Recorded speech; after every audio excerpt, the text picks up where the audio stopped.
పిల్లలను గౌరవించాల్సిందే. గౌరవం అనేది ఇచ్చిపుచ్చుకోవాలని మనం తరచూ చెప్పుకుంటూనే ఉంటాం కదా. పిల్లల విషయంలోనూ ఇదే వర్తిస్తుంది. మన పిల్లలే కదా అని వారిపై అరుస్తూ కఠినంగా వ్యవహరిస్తూ మీ మాట వినేలా చేసుకుంటే మాత్రం భవిష్యత్తులో ప్రమాదమే. పిల్లలు క్రమంగా మీకు దూరమయ్యే ప్రమాదం కూడా ఉంది.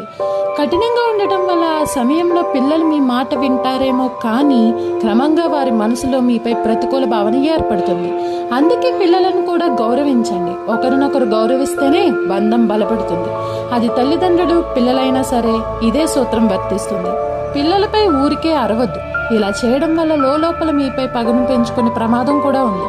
పిల్లలను గౌరవిస్తూ బుజ్జగిస్తూ మీరు చెప్పాలనుకున్నది చెప్తూ వెళ్ళండి. క్రమంగా వారిలో మార్పు వస్తుంది. మీ మాట వినడం మొదలు పెడతారు. తల్లిదండ్రులుగా పిల్లలను శాసించే, తిట్టే, కొట్టే అధికారం మీకు ఉందని అనుకుంటే పొరపాటు చేసినట్లే.